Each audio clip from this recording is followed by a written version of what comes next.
Muraho, Muraho, nitwa Joy, nitwa Joy, and Merry Christmas. mbifurije Noheri nziza. I am so happy to stand in front of you Nejejwe no kubahagarara imbere and give thanks to God kandi to have this time. nshimiye Imana impaye uyu mwanya. I came to Rwanda this year in March. Naje mu Rwanda muri uyu mwaka mu kwezi kwa gatatu. For 9 months, I have been able to learn many things, and I could feel a lot of loves from pastors, samonim, and brethren. Mu mezi 9 nize ibintu byinshi kandi nakira urukundo ruva ku bapasiteri, abafasha babo, namwe bene data mwese. Actually, before coming to Rwanda, my character was timid. Mu by'ukuri mbere yuko nza mu Rwanda imiterere yanjye yari ifunganye. Maybe outwardly looks like social, but I couldn't express my heart honestly. Mu bigaragara nagaragaraga nk'usabana, ariko ikiri ukuri nuko umutima wanjye ntajyaga nk'usangira n'abandi. I could talk about my heart, but I couldn't talk about heart honestly. Nabaga navuga ibindi ku mutima, ariko mvugisha ukuri ntibyari ijana ku rindi. So even if I have problem and difficulties, I just try to keep in my heart. Iyo nabaga hari ikibazo cyangwa ingorane mfiteyo, nabaga nabihigika nkabihisha And ignore them. Simbisangiza abandi. Because of my character and habit, I faced many problem and difficulties. Kubera rero iyo mimerere yanjye byanteye kubaho ubuzima butari bwiza bungoye. First time when I faced the problem with people, bwa mbere rero ngirana n'abantu ibibazo, I didn't think that my character has some problem. nibwiraga ko ubwo ari bo banyabibazo, imiterere yanjye nta kiba ibitwaye. I used to think maybe that person is not matching with me. Najya mvana ibishoboye ko uyu muntu ari mu bo tutazahuza, So let me just ignore. nerekuye we mwihorere. Because I don't want to fight with someone, kuko ntifuzaga kugira uwo mpangana nawe, and I don't want to make troubles with anyone. kandi nuba ntawe nakagiranye nawe intonganya. So just make distance. Ubwo rero nkahita nshyiramo intera hagati yanjye nawe. I used to think like that. Nuko natekerezaga. I always try to avoid bad situation and problems. Najyaga nkunda kurenga cyangwa se kwirengagiza ibyo bibazo bigoye. But God didn't allow to avoid difficulties. Imana rero ntiyankundira kwirengagiza ingorane. He always gave me challenges and some burden through the different situations. Imana rigahora impa guhatana binyuze mu bihe bitandukanye. So it was not easy to overcome by myself. Kandi ntibinkundire ku bwanjye ko nabirenga gutyo gusa. Because I didn't want to make any mistake. Kuko nanone numvaga ntashaka kugira ikosa nkora.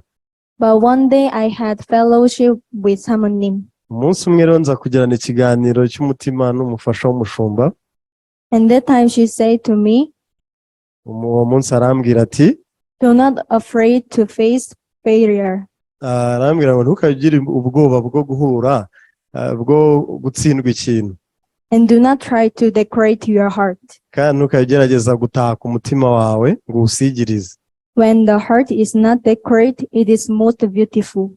Umutima udatatse niwo bari mwiza.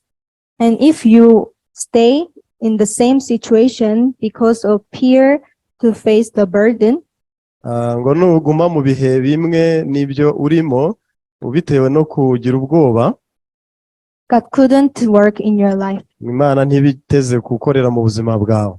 Through this fellowship, I could realize many things, and I got free from myself. Binyuze mu icyo kiganiro nigiyemo byinshi kandi bituma nibohokaho. And through my Gen-Z life, binyuze rero mu buzima bwanjye bw'ubukoranabushake, I have learned how to overcome burdens, nigiyemo ukuntu umuntu arenga ibimugoye, and how to share my heart honestly, n'ukuntu umuntu asangira n'abandi kiri ku mutima we avugisha ukuri, and feel free from myself. kandi no kwibohoka.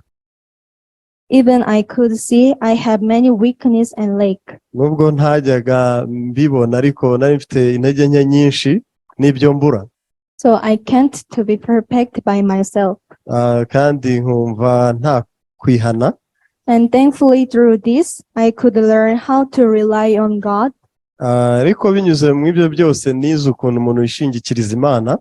And how to live by His grace. Kandi ukabeshwaho n'ubuntu bwayo. So now I just have about 2 weeks to stay in Rwanda. Ubu rero nsigaranye ibyumweru gusa 2 byo kuba ndi muri uru Rwanda. But I believe I will come back to here to be a best physical therapist in Rwanda. Ariko nizera ko nzagarurwa mu Rwanda no kurukoreramo akazi ko kuba umutherapist. Ni umwe mu bantu b'abavuzi kandi wa mbere ku isi.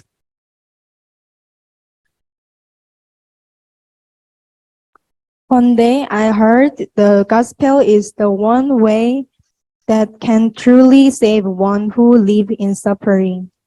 Rimwe numvise ijambo rivuga ko ubutumwa bwiza ari cyo kintu cyonyine gishobora gukura abantu mu kaga barimo barababazwa. So I want to treat people who have problem of body and heart by grace of God. Nkaba rero narahize ngo nzaba umuntu ufasha abantu gukira imitima n'amagara yabo mbiheshejwe n'ubuntu bw'Imana. I think this heart is also grace of God. Niringiye ko uwo mutima nakire nawo ari ubuntu bw'Imana bwabinteye. Because I can't love others by my heart. Kubera ko nta rukundo mu njye ubwanjye nshobora kugirira abandi bitari uruvuye ku Mana. But God gave me the heart to love this country and Rwanda people. Ariko Imana yampaye umutima ukunda iki gihugu n'abanyagihugu b'Abanyarwanda. I'm so thankful to God who will allow me to come to Rwanda once again. Ndashimira Imana izambashisha kugaruka mu Rwanda nanone. And give thanks to all of you for giving me a lot of loves. Kandi ndabashimira mwese ko twabanye mu rukundo. I love you so much. Ndabakunda n'ukuri. Thank you. Murakoze.